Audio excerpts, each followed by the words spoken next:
आज इस सेशन में हम लोग डिस्कस करेंगे प्रोसेस गैमेटोजेनेसिस को। एंड गैमेटोजेनेसिस बिल्कुल नाम से ही क्लियर हो रहा है कि process of formation of gametes. अब गैमीट्स की फॉर्मेशन मैं ऑलरेडी अपने प्रीवियस वीडियोस में ये शो कर चुका हूं कि गैमीट की फॉर्मेशन प्राइमरी सेक्स ऑर्गन्स में होती है। अब primary sex organ male and female ये हम लोग ऑलरेडी डिस्कस कर चुके हैं। मेल में प्राइमरी सेक्स ऑर्गन है टेस्टिस एंड फीमेल में प्राइमरी सेक्स ऑर्गन है ओवरीज। तो गैमेटोजेनेसिस प्रोसेस में टू इंपॉर्टेंट इवेंट्स हम लोग डिस्कस करेंगे। The first event is spermatogenesis and spermatogenesis process takes place in male for the formation of sperm, for the formation of spermatozoa। और male में जो process होगा for the formation of sperm, तो sperm का formation या gamete का formation testis में होगा। तो टेस्टिस हो गया प्राइमरी सेक्स ऑर्गन या the prime structure where the process of spermatogenesis takes place.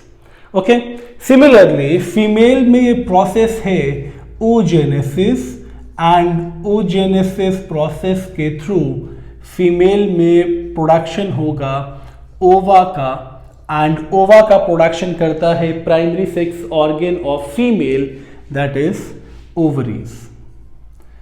तो टेस्टिस एंड ओवरीज पे पहले ही मैं अपनी वीडियोस के थ्रू समझा चुका हूं इनकी फंक्शनिंग एंड इनका स्ट्रक्चर। आज हमें इन दो प्रोसेसेस को कवर करना है, स्पर्मेटोजेनेसिस एंड oogenesis।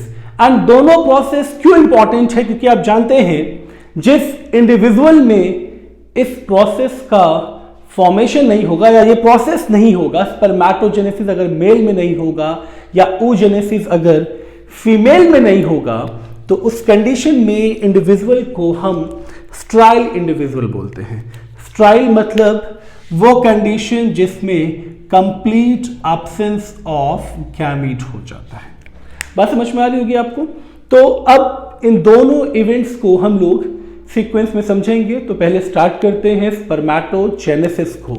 बहुत इंपॉर्टेंट इवेंट है, तो बहुत डिटेल में इस प्रोसेस को हम लोग समझेंगे, जैसे कि जो एक्चुअल प्रोसेस है और इस प्रोसेस से रिलेटेड जो एकेडमिक क्वेश्चंस बनते हैं, जो नीट के क्वेश्चंस बनते हैं, वो भी हम लोग कोशिश करेंगे कि इस सेशन में कवर करें।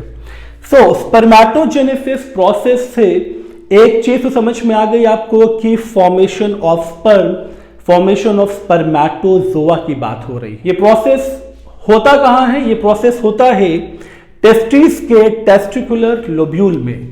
तो ये वीडियो में पहले ही शो कर चुका हूं टेस्टिस की टेस्टिकुलर लोब्यूल, एंड इस टेस्टिकुलर लोब्यूल्स में जो स्ट्रक्चर हम लोग डिस्कस कर चुके हैं और जो आज के प्रोसेस के लिए इंपॉर्टेंट स्ट्रक्चर है वो है सेमनिफेरस ट्यूब्यूल। तो this is the सेमनिफेरस tubular structure and सेमनिफेरस tubule में फॉर्मेशन ऑफ स्पर्म होता है। एंड अगर आपको याद हो कि सेमनिफेरस ट्यूब्यूल की जो इनर लाइनिंग है it is made up of germinal epithelium. ये चीज भी मैं अपनी प्रीवियस वीडियो में कवर कर चुका हूं। ये जो इनर लाइनिंग है सेमनिफेरस ट्यूब्यूल की, अगर मैं सेमनिफेरस ट्यूब्यूल को इस तरह से एक ट्यूबुलर स्ट्रक्चर के फॉर्म में देखूं, तो जो इनर लाइनिंग है यानी बिल्कुल ल्यूमेन को लाइन करते हुए जो लाइनिंग है, जो इंटरनल लाइनिंग है, इस लाइनिंग को बोलते हैं जर्माइनल एपिथेलियम। और इस जर्माइनल एपिथेलियम में टू टाइप्स ऑफ सेल हैं, क्योंकि एपिथेलियम एक टिश्यू है और टिश्यू के फॉर्मेशन के लिए हमें चाहिए ग्रुप ऑफ सेल्स। तो इस एपिथेलियम के फॉर्मेशन में two types of cells involve हैं, और एक इसमें सेरेटोली सेल है, इसका भी एक इंपॉर्टेंट रोल है इस प्रोसेस में, अभी हम लोग इसको भी कवर करेंगे। एंड जो नंबर 2 सेल है वो है स्पर्मेटोजेनिक सेल।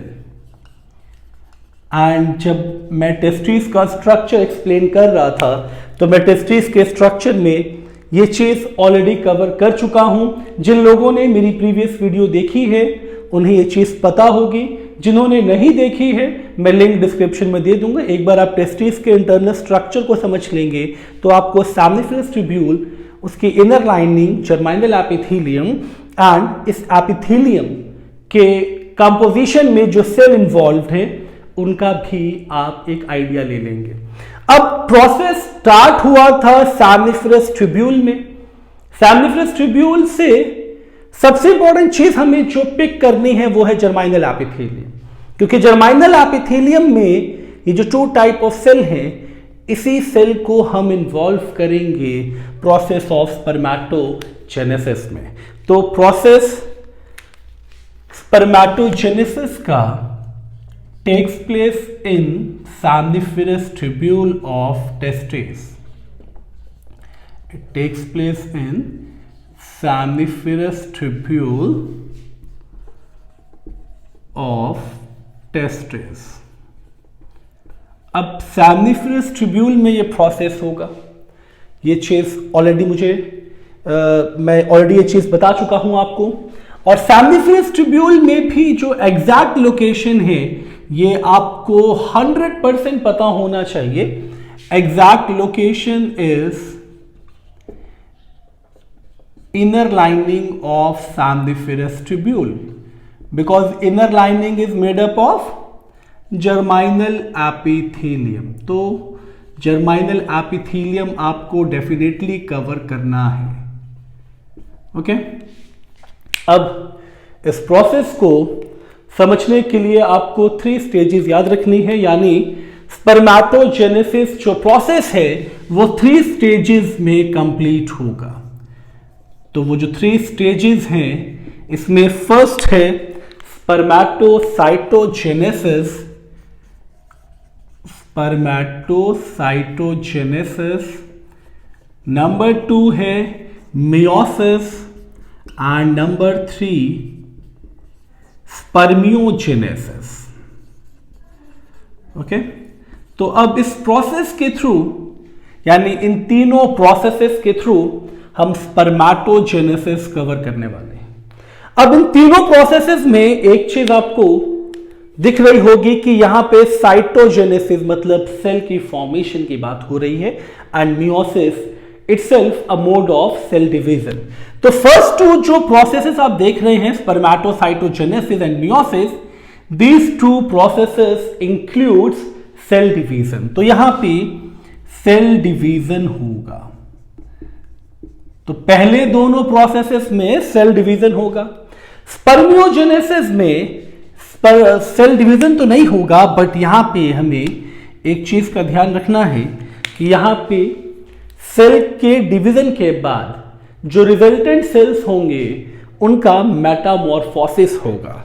तो यहां पे हमें एक चीज का ध्यान रखना है कि यहां पे मेटामॉर्फोसिस होगा, यानी मॉर्फोलॉजी इसकी चेंज होगी जो सेल डिवीजन से रिजल्टेंट सेल्स बनेंगे। अब एक और इंपॉर्टेंट बात जो इन दोनों प्रोसेसेस में आपको समझनी है, स्पर्मेटोसाइटोजेनेसिस एंड मियोसिस में न्यूक्लियर डिवीजन तो होगा बट साइटोप्लाज्मिक डिवीजन नहीं होगा। यानी इन दोनों प्रोसेसेस में सबसे इंपॉर्टेंट स्टेप आपको याद रखना है, it is related to free nuclear division, यानी जितने भी रिजल्टेंट सेल्स बनेंगे वो एक दूसरे से अडेयर रहेंगे, चिपके रहेंगे। तो रिजल्टेंट सेल्स अडेयर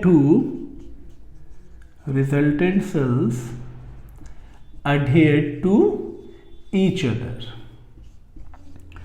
वो एक दूसरे से क्यों चिपके हुए हैं? क्योंकि साइटोकाइनेसिस नहीं होगा। बात समझ में आ रही होगी आपको जो हम प्रोसेस कवर करने वाले हैं। तो पहले हम लोग कवर करेंगे स्पर्मेटोसाइटोजेनेसिस को, फिर मियोसिस एंड स्पर्मियोजेनेसिस। तो अब प्रोसेस को बिल्कुल बिगिनिंग से स्टार्ट करेंगे स्पर्मेटोसाइटोजेनेसिस से, और स्पर्मेटोसाइटोजेनेसिस प्रोसेस स्टार्ट होगा जर्माइनल एपिथेलियम से, जर्माइनल एपिथेलियम ऑफ सेमनिफरस ट्यूब्यूल। तो इस प्रोसेस को स्टार्ट हम लोग वहीं से करेंगे तो फर्स्ट प्रोसेस है स्पर्मेटोसाइटोजेनेसिस, एंड इस प्रोसेस को स्टार्ट हम लोग करेंगे फ्रॉम द जर्माइनल एपिथेलियम, क्योंकि जर्माइनल एपिथेलियम ऑफ सेमनिफरस ट्यूब्यूल में जो सेल्स हम लोग अभी देख रहे थे स्पर्मेटोजेनिक सेल्स एंड सेरेटोली सेल्स, तो ये स्टार्ट होगा उसी स्पर्मेटोजेनिक सेल से जो पहले स्पर्मेटोगोनियम के फॉर्म में प्रेजेंट रहता है इनटू द जर्माइनल एपिथेलियम। तो it starts with spermatogonium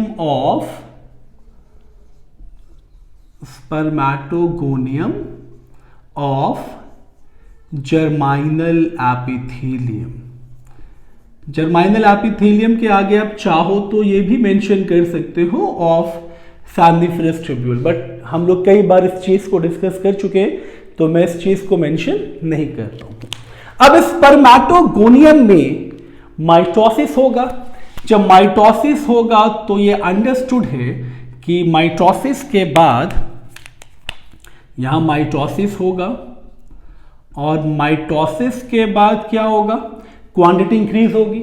quantity increase होगी तो मैं एक अजम्पशन लेके चल रहा हूं कि यहां पे 100 स्पर्मेटोगोनियम का फॉर्मेशन होगा। ये सिर्फ एक अजम्पशन है ताकि आप कंटेंट को बहुत इजीली समझें। तो यहां माइटोसिस से काउंट बढ़ा और 100 स्पर्मेटोगोनियम का फॉर्मेशन हुआ। ओके, अब ये जो 100 स्पर्मेटोगोनियम थे ये डिवाइड हो जाएंगे into 2 category. Okay, first type A spermatogonium and number two is type B spermatogonium. Okay, type A spermatogonium and type B spermatogonium. तो जो हमारे पास माइटोसिस से सेल्स आए उसको हम लोग ने इक्वली डिवाइड कर लिया type A and type B में।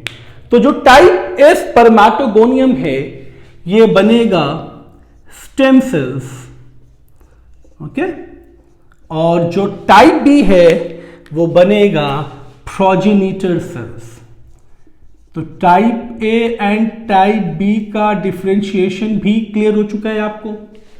अब स्टेम सेल का जो फंक्शन है वो सिर्फ इतना है, इट इन्वॉल्व्स इन स्पर्मेटोजेनिक लीनिएज, यानी जब सारे स्पर्मेटोजोआ का फॉर्मेशन हो जाएगा तो सारे स्पर्मेटोजोआ को लिंक्ड स्टेम सेल रखेगा। इस चीज को आपको बहुत अच्छे से समझना है कि स्टेम सेल का रोल जो है वो स्पर्मेटोजेनिक लीनिएज में है। स्पर्मेटोजेनिक लीनिएज का मतलब स्पर्मेटोजोआ को एक दूसरे के साथ कनेक्टेड रखना। इसका मतलब यहां पे एक बहुत इंपॉर्टेंट पॉइंट क्या बन रहा है कि सिर्फ टाइप बी इन्वॉल्व होगा, सिर्फ प्रोजेनिटर सेल्स इन्वॉल्व होगा in the formation of spermatozoa. Type A spermatozoa के फॉर्मेशन में इन्वॉल्व नहीं होगा, टाइप बी स्पर्मेटोजोआ के फॉर्मेशन में इन्वॉल्व होगा। अब कैसे होगा इस चीज को भी हम लोग आगे कंटिन्यूटी में समझेंगे। प्रोजेनिटर सेल्स का डिफरेंशिएशन होगा एंड प्रोजेनिटर सेल्स डिफरेंशिएशन के बाद यहां ये डिफरेंशिएट होगा एंड डिफरेंशिएशन के बाद इट फॉर्म्स प्राइमरी स्पर्मेटोसाइट। तो अब पहला स्ट्रक्चर बन चुका है प्राइमरी स्पर्मेटोसाइट जो डिफरेंशिएट हुआ है फ्रॉम द प्रोजेनिटर सेल्स। अब प्राइमरी स्पर्मेटोसाइट ऑब्टेन करेगा nutrition from the nerve cell, और नर्व सेल जर्माइनल एपिथेलियम की सेकंड सेल थी ना, सेरेटोली सेल, और सेरेटोली सेल का फंक्शन भी यही था, it gives nutrition to the developing spermatozoa. तो primary spermatocytes obtain nutrition from Sertoli cells. तो सेरेटोली सेल्स से ये न्यूट्रिशन ऑब्टेन करेगा एंड अपने साइज में ऑलमोस्ट डबल हो जाएगा एंड प्रिपेयर हो जाएगा फॉर द मियोसिस। तो ये ऑलमोस्ट डबल इन साइज होगा, and almost double in size होने के बाद ये लाइन बहुत इंपॉर्टेंट है, क्योंकि जब तक ये साइज में डबल नहीं होगा ये प्रिपेयर नहीं होगा for meiosis. Now it is prepare for meiosis, and meiosis हमारा सेकेंड इवेंट है। सेकेंड इवेंट है ना, तो अब हम लोग कवर करेंगे मेयोसिस को। तो मेयोसिस को कवर करने से पहले हमें एक चीज समझनी है कि सिर्फ प्राइमरी स्पर्मेटोसाइट अपने साइज में डबल हुआ है, यानी अभी तक प्लॉइडी लेवल में चेंज नहीं आया है। प्लॉइडी लेवल का मतलब क्या हुआ? प्राइमरी स्पर्मेटोसाइट जो था वो डाइप्लॉइड सेल है। डाइप्लॉइड है ना, अभी मेयोसिस तो हम लोगों ने किया नहीं है, हैप्लॉइड तो ये हुआ नहीं। तो प्राइमरी स्पर्मेटोसाइट से हम लोग इस प्रोसेस को स्टार्ट करेंगे। प्राइमरी स्पर्मेटोसाइट, क्योंकि इसी का मेयोसिस होना है, और अगर ये डाइप्लॉइड है तो ये अंडरस्टूड है जैसे ही मेयोसिस होगा इसका, मेयोसिस के बाद इट बिकम्स हैप्लॉइड। तो मेयोसिस के बाद एक्चुअल में टू सेल्स का फॉर्मेशन होगा। तो ये जो टू सेल्स का फॉर्मेशन होगा, दीज आर हैप्लॉइड स्पर्मेटोसाइट्स, और इसी हैप्लॉइड को हम बोलते हैं सेकेंडरी स्पर्मेटोसाइट। तो ये जो हैप्लॉइड सेल्स का फॉर्मेशन हो रहा है by meiosis 1, these are secondary spermatocytes. तो these are secondary spermatocytes. But meiosis तो आप जानते हो ना, मेयोसिस 2 स्टेजेस में कंप्लीट होती है, meiosis 1 and meiosis 2।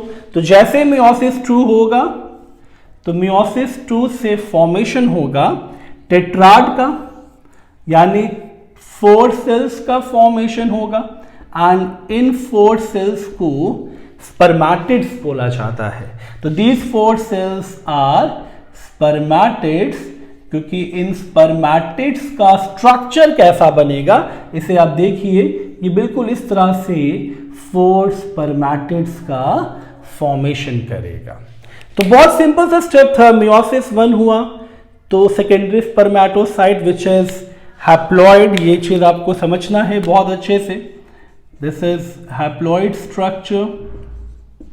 Again meiosis 2 हुआ, तो मेयोसिस 2 हुआ सेकेंडरी स्पर्मेटोसाइट का, मेयोसिस 2 हुआ, ओके, और मेयोसिस 2 से 4 स्पर्मेटिड्स का फॉर्मेशन हुआ। अब इस 4 स्पर्मेटिड के फॉर्मेशन के बाद हम लोग थर्ड स्टेज समझेंगे, दैट इज स्पर्मियोजेनेसिस। तो स्पर्मियोजेनेसिस को समझने के लिए थोड़ा पहले स्पेस डेवलप कर लेते हैं। ओके, अब स्पर्मियोजेनेसिस भी बहुत इंपॉर्टेंट है, क्योंकि लास्ट स्टेज है ये, और लास्ट स्टेज इसलिए इंपॉर्टेंट है क्योंकि यहाँ पे मेटामॉर्फोसिस होगा इन स्पर्मेटिड्स का। So the third stage is spermiogenesis. तो spermiogenesis में spermatids undergoes metamorphosis. जो spermatids का फॉर्मेशन हुआ है it undergoes metamorphosis. तो मेटामॉर्फोसिस में क्या होगा, बहुत इजीली इस चीज को हम लोग समझेंगे। सबसे पहली चीज होगी कि ये जो स्पर्मेटिड बना है ये एक्चुअली है तो हैप्लॉइड सेल्स। आपको ये चीज तो याद रखनी है ना कि these are actually haploid cells. तो अब इस सेल का हमें मेटामॉर्फोसिस करना है, तो सबसे पहला चेंज क्या आएगा, न्यूक्लियस जो है वो कॉम्पैक्ट होके स्पर्म का हेड बनाएगा। तो ये न्यूक्लियस फॉर्म करेगा स्पर्म हेड। ओके, तो न्यूक्लियस से हेड का फॉर्मेशन हुआ। न्यूक्लियस के बाद न्यूक्लियस के जस्ट ऊपर एक कैप लाइक स्ट्रक्चर बनेगा। इस कैप लाइक स्ट्रक्चर को बोलते हैं एक्रोसोम, और एक्रोसोम की फॉर्मेशन करता है गोल्जी बॉडी। तो Golgi body forms acrosome. Okay, और एक्रोसोम के फॉर्मेशन के बाद न्यूक्लियस का न्यूक्लियोप्लाज्म यहाँ पे कंसंट्रेटेड हो जाएगा, एंड इसके बाद इसका बॉडी का स्ट्रक्चर बनेगा। ये हेड की फॉर्मेशन के बाद इसका बॉडी का स्ट्रक्चर बनेगा। इस तरह से इसको मैं मेंशन कर रहा हूं ताकि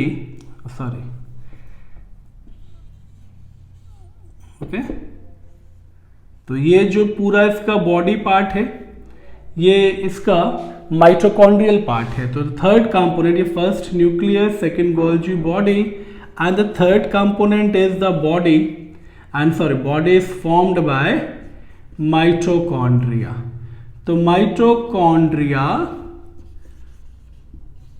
forms body of the spermatozoa and finally body compressed to form a long tail and tail is formed by, ये जो tail है the fourth component, tail is formed by centrioles. The centrioles forms the tail part and this is the fifth component, nucleoplast. Okay, and ये पूरा जो spermatozoa है ये prepare हो जाएगा by the process of spermiogenesis. So the next process in gametogenesis is oogenesis, which takes place in human female and the structure involved is primary sex organ of female, that is ovary. तो ये जो process है gametogenesis का second event oogenesis. तो oogenesis is the process of formation of ovum. Okay, तो formation of ova takes place in the primary sex organ, ये already हम लोग डिस्कस कर चुके हैं. अब इंपॉर्टेंट क्या है, oogenesis starts during the embryonic development of a female fetus. This is true कि फीमेल फीटस यानी अगर माँ के यूट्रस में एम्ब्रियोनिक डेवलपमेंट के टाइम पे, एम्ब्रियोनिक डेवलपमेंट यानी किसी फीमेल का डेवलपमेंट हो रहा है माँ के यूट्रस में, तो अगर वो फीमेल 25 वीक की हो जाती है, मतलब ड्यूरिंग द एम्ब्रियोनिक डेवलपमेंट जैसे ही फीमेल 25 वीक ओल्ड होगी वो सारे oogonia वो प्रोड्यूस कर लेती है जो उसको through out the life produce करना होता है. तो ये प्रोसेस देखिए कितना यूनिक है. ये स्टार्ट हो जाता है during the embryonic development of female foetus, during embryonic development of female foetus. And इसमें सबसे इंपॉर्टेंट चीज है कि by the end of 25th week, by the end of 25th week, a female produces all the oogonia. A female produces all the oogonia which has oogonia that she has to produce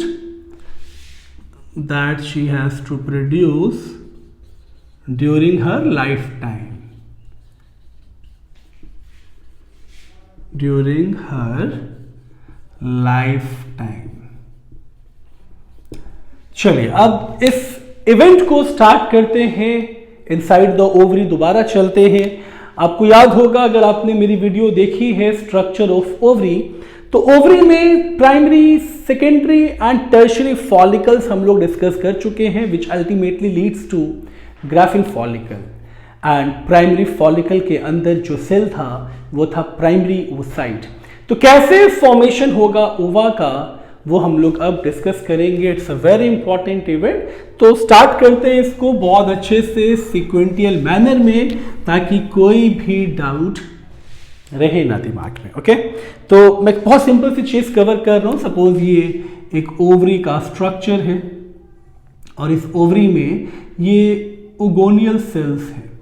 okay, तो इस ओगोनियल sales के बाद formation होता है primary follicle का, फिर secondary follicle जो थोड़ा थिक हो जाता है. ये सब चीजें हम लोग कवर कर चुके हैं. ओके, तो अब oogenesis को स्टार्ट करते हैं फ्रॉम द oogonia. ओके, तो अबाउट 45,000 to 60,000 और बहुत सारी बुक्स में इसको 80,000 oogonia भी मेंशन किया गया है. वो डिफ्रेंशिएट होगा directly into primary oocyte. Okay, तो मैं 45,000 to 60,000 ओगोनिया ही इंक्लूड कर रहा हूं, एंड दीज ओगोनिया डिफ्रेंशिएट, यहां पे एक प्रोसेस ऑफ डिफ्रेंशिएशन होगा, एंड इस डिफ्रेंशिएशन से ये डेवलप हो जाएगा, इस डिफ्रेंशिएशन से ये डेवलप होगा डिफ्रेंशिएशन के बाद प्राइमरी oocyte में। तो प्राइमरी oocyte का मतलब एक सेल, ओके, और इस सेल की भी प्लॉइडी लेवल अगर हम लोग देखते हुए चलें यहीं से, तो शायद बहुत इजी रहेगा हमें आगे के स्टेप्स को समझना।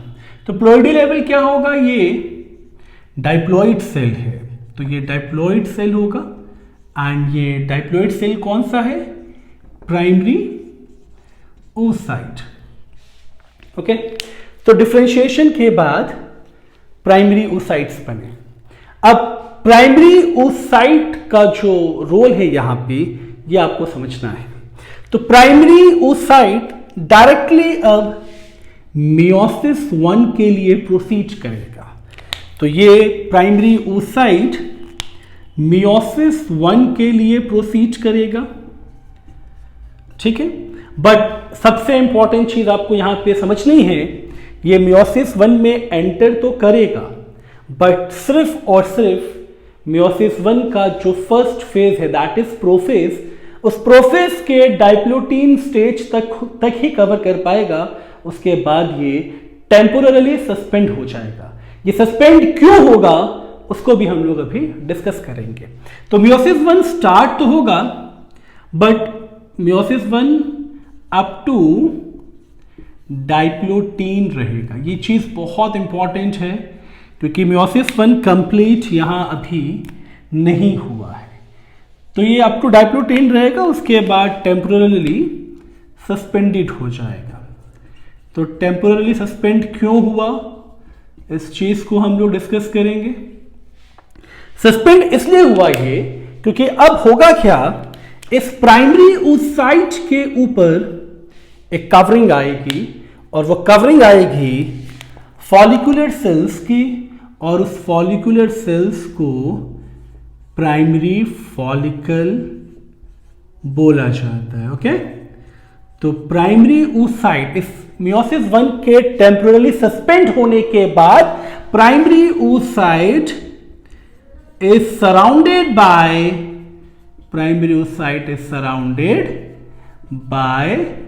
follicular cells and the structure formed, इसको ग्रैनुलोसा सेल्स भी बोलते हैं, okay. And the structure form, जो स्ट्रक्चर यहां बना वो स्ट्रक्चर बना प्राइमरी फॉलिकल। तो जो स्ट्रक्चर यहां पे बन रहा है, मैं सॉरी इसको एरो नहीं बना सकते, इसको यहीं पे ऐसे शो करेंगे, this is primary follicle structure.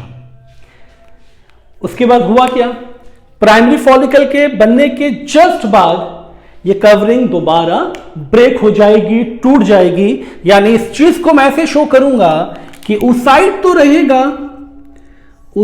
तो रहेगा बट फॉलिकल्स टूट जाएंगे। तो फॉलिकल्स टूट जाएंगे तो क्या होगा, इस तरह से कुछ रेमिनेंट्स पड़े रहेंगे। फॉलिकल्स टूट गया तो इस स्टेप को हम लोग ऐसे मेंशन करेंगे कि प्राइमरी फॉलिकल का फॉर्मेशन तो हुआ, बट प्राइमरी फॉलिकल रप्चर्स हो जाएगा, दोबारा ब्रेक हो जाएगा फॉर्मेशन के जस्ट बाद। एंड इस स्टेज को बोलते हैं follicular atresia. It is a very important event, follicular atresia. और फॉलिकुलर अट्रीजिया में हुआ क्या है, प्राइमरी फॉलिकल टूटा है। और ये प्राइमरी फॉलिकल टूटा क्यों है, बहुत से लोगों के दिमाग में क्वेश्चन चल रहा होगा कि ये प्राइमरी फॉलिकल टूटा क्यों।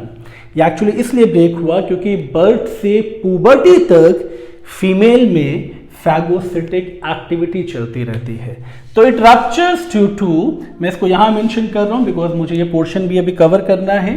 तो primary follicle ruptures due to phagocytic activity,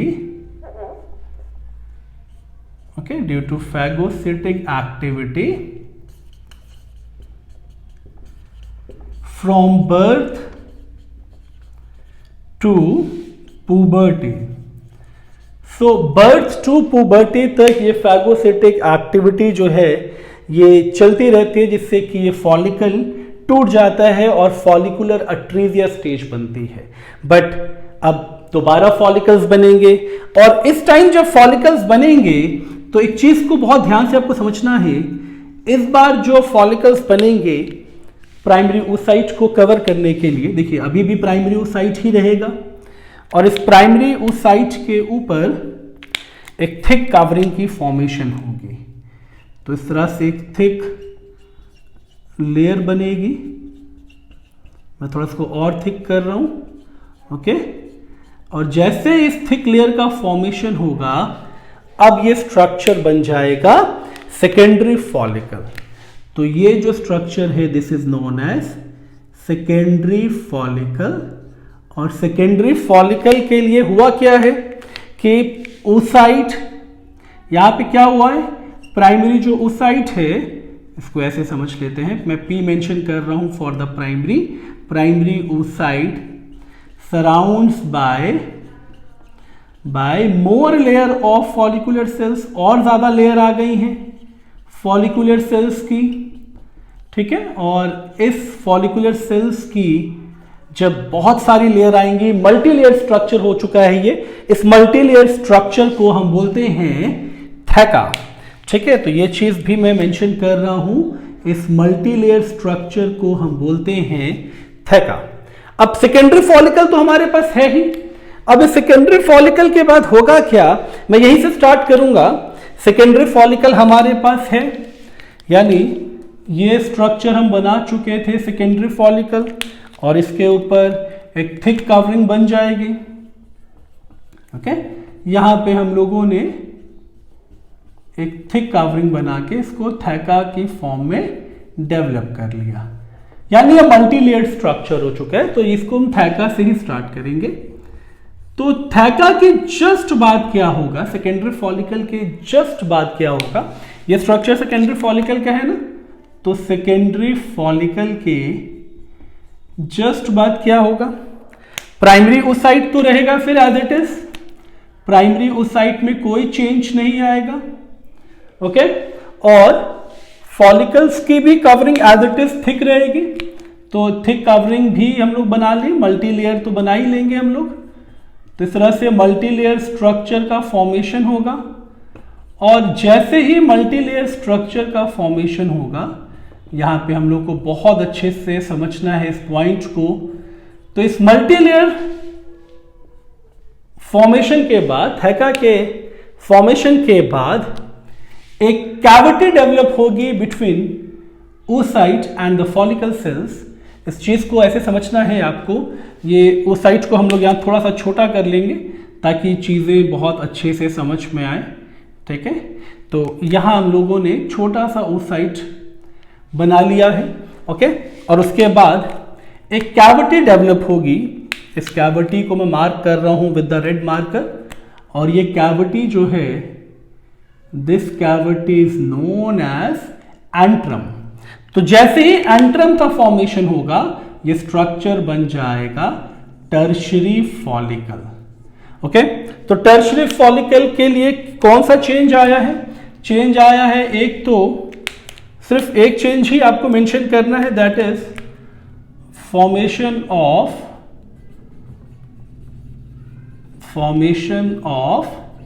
antrum. Antrum is a cavity which is formed between the oocyte and the primary follicle, okay। and अभी भी जो स्ट्रक्चर है, ये स्ट्रक्चर अभी भी प्राइमरी oocyte है, यानी जो मियोसिस 1 टेम्परली सस्पेंडेड था, वो मियोसिस 1 अब तक कंप्लीट नहीं हुआ है, बट अब कंप्लीट होने की बारी आ चुकी है।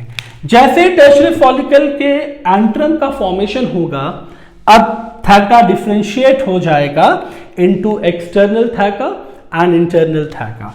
तो इस चीज को भी हम लोग ऐसे ही कवर करेंगे, मतलब टर्शरी फॉलिकल के बाद जो स्ट्रक्चर बनेगा, तो oocyte तो एज इट इज रहेगा, मगर oocyte में चेंज आ चुका है ना, तो अब इस चेंज को हम लोग डिस्कस करेंगे। और उस चेंज के बाद क्या हुआ है, ये जो मल्टी लेयर स्ट्रक्चर था इसको जल्दी जल्दी ड्रॉ करते हैं ताकि कंपोनेंट्स कम से कम स्पेस में हम लोग कवर कर लें। ये जो मल्टी लेयर स्ट्रक्चर था, ओके, तो यहाँ पे एंट्रम का फॉर्मेशन हो ही चुका है। अभी अगेन उस साइड को हम लोग छोटा करेंगे क्योंकि स्पेस हमारे पास कम बचा हुआ है। ओके, तो ये स्ट्रक्चर था टर्शियरी फॉलिकल का। मगर टर्शियरी फॉलिकल को मैं यहाँ 2 बार ड्रॉ क्यों कर रहा हूँ, उसका रीजन ये है क्योंकि थैका में डिफरेंशिएशन हो जाएगा, एक डिवीजन होगा आउटर थैका का और इंटरनल थैका का। ओके, तो इस चीज को यहां बहुत ध्यान से समझना है। टर्शियरी फॉलिकल के जैसे ही बाद अब आगे बढ़ेंगे थैका डिफरेंशिएट हो जाएगा इनटू आउटर थैका। तो एक चीज बन गई आउटर थैका और अंदर वाली क्या बन जाएगी, इनर थैका। और जैसे ही थैका का डिफरेंशिएशन होगा आउटर एंड इनर थैका में, मियोसिस 1 कंप्लीट हो जाएगा। तो यहां पे सबसे इंपॉर्टेंट चीज क्या है, मियोसिस 1 कंप्लीट हो जाएगा। अब जैसे मियोसिस 1 कंप्लीटेड तो हमारे पास 2 सेल्स बनेंगे। बट मियोसिस 1 जब कंप्लीट होगा तो अगेन एक चीज आपको याद रखनी है, ये इरेगुलर डिवीजन है। इरेगुलर डिवीजन का मतलब क्या हुआ, जब इरेगुलर डिवीजन होगा तो एक सेल बनेगा लार्ज और एक बनेगा स्मॉल। तो ये जो लार्ज सेल बना है ये है सेकेंडरी oocyte, और इस सेकेंडरी oocyte के साथ जो स्मॉलर सेल बना है ये है फर्स्ट पोलर बॉडी, और इस फर्स्ट पोलर बॉडी को पोलोसाइट्स भी बोलते हैं। और ये साइज में डिफरेंस इसलिए आया बिकॉज ये जो डिवीजन हुआ है ये इरेगुलर डिवीजन है। अब सेकेंडरी oocyte बन चुका है, इसका मतलब प्लॉइडी लेवल जो है वो चेंज हो गया। अब ये हैप्लॉइड सेल्स की फॉर्म में सेपरेटेड है। ओके, ये थोड़ा सा ज्यादा ही डार्क हो गया, इसको मैं एज इट इज मेंशन कर रहा हूं। अब सेकेंडरी oocyte का फॉर्मेशन तो हो ही चुका था, अब मैच्योर फॉलिकल बनेगा। और अब जो चेंज आएगा इसको बहुत ध्यान से समझना है आपको। सेकेंडरी oocyte में जो चेंज आएगा, oocyte तो हमारा अब सेकेंडरी हो चुका है। मैं इसको भी दोबारा मार्क कर दूं, इसमें हैप्लॉइड नंबर ऑफ क्रोमोसोम है। अगेन इसके ऊपर covering, thick covering of follicle जो कि थैका के फॉर्म में डिफरेंशिएटेड था, एक्सटर्नल और इंटरनल थैका। ठीक है, अब अगेन हम लोग करेंगे क्या, इसको थोड़ा छोटा कर लेंगे साइज में ताकि चीजें एडजस्ट हों। ओके, तो यहाँ पे oocyte हम लोग ने डेवलप किया और यहाँ पे बनाएंगे एंट्रम, और इस एंट्रम में अब फिल्ड करेंगे फ्लूइड को विद लिक्योर फॉलिक्यूलाई। तो पहली चीज एंट्रम फिल्ड बाय लिक्योर फॉलिक्यूलाई, लिक्योर फॉलिक्यूलाई। नंबर 2, अब जो फाइनल स्ट्रक्चर बनेगा जिसको ग्राफिन फॉलिकल बोलते हैं, उस चीज को मैं सबसे लास्ट में कवर कर रहा हूं। इस चीज को बहुत ध्यान से आपको समझना है। अब बनेगा ग्राफिन फॉलिकल, स्पेस थोड़ा सा कम है मगर इस चीज को हम लोग बहुत अच्छे से कवर करेंगे यहाँ पे। तो ग्राफिन फॉलिकल के लिए पहले हम लोग कवरिंग ही लेंगे, थिक कवरिंग, क्योंकि सब कुछ कवरिंग के अंदर ही रखना है हम लोग को। ओके, तो एक थिक कवरिंग होगी फॉलिक्यूलर सेल्स की। ओके, और इस थिक कवरिंग के अंदर ये सेकेंडरी oocyte हो गया। इस सेकेंडरी oocyte के ऊपर एक ग्लाइकोप्रोटीनेशियस कवरिंग बनेगी, that covering is zona pellucida, और जोना पेलुसिडा के ऊपर इस तरह से कोरोना रेडिएटा बनेगा। ओके, तो ये जो स्ट्रक्चर है, एंट्रम तो रहेगा ही आपका, यहाँ पे एंट्रम भी रहेगा विद लिक्योर फॉलिक्यूलाई। ओके, तो देखिए कितना कुछ इस डायग्राम में है, और ये डायग्राम हमारा लास्ट स्टेज है ग्राफिन फॉलिकल का। तो ग्राफिन फॉलिकल के कंपोनेंट्स में जो चीजें इंपॉर्टेंट है उसको हम लोग देखेंगे कि Graafian follicle is characterized by, पहली चीज oocyte इज सराउंडेड बाय, यहां पे जो कवरिंग आप देख रहे हैं this is Zona pellucida, it's a glycoproteinaceous covering, और इसके जस्ट बाहर ये जो कवरिंग है ये है कोरोना रेडिएटा, कोरोना रेडिएटा, और जोना पेलुसिडा के साथ एंट्रम आपको दिख ही रहा है, ये एंट्रम हो गया, एंड एंट्रम में लिक्योर फॉलिकुलाई, एंड ये जो फाइनल स्टेज है this is Graafian follicle which ruptures due to LH। तो ये स्टिमुलेट होगा बाय LH, तो इस पे LH एक्ट करेगा, ये रप्चर होगा, और इस चीज को हम लोग इस पोर्शन में कवर करेंगे। इस पोर्शन को हम लोग यहाँ से स्पेस थोड़ा फ्री कर लें और इस पोर्शन को हम लोग यहाँ कवरिंग करेंगे। ओके, अब होगा क्या, अब ग्राफिन फॉलिकल रप्चर होगा, तो रप्चर तो ये उस साइड का सेल ही होगा, तो थोड़ा सा इसका रप्चर वाला पार्ट शो कर लेते हैं। ओके, ये रप्चर हुआ, और रप्चर होने के बाद ये जो चीज निकलेगी बाहर, तो this is oocyte, and oocyte के ऊपर zona pellucida, and zona pellucida के ऊपर कोरोना रेडिएटा। ओके, तो this is ovum which get released, ovum released by the process ovulation। okay, and इस ग्राफिन फॉलिकल की रप्चरिंग में जो हार्मोन रिस्पॉन्सिबल है उसे भी हम लोग कवर कर लेते हैं। It gets rupture by luteinizing hormone. Okay, so this is all about oogenesis। So I hope ये दोनों प्रोसेस गैमेटोजेनेसिस के आपको बहुत इजीली समझ में आ गए होंगे। अगर आपको इजीली समझ में आए हैं तो प्लीज़ कमेंट सेक्शन में बताइए, ताकि मैं ऐसी ही वीडियोस आपके लिए और लाता रहूं।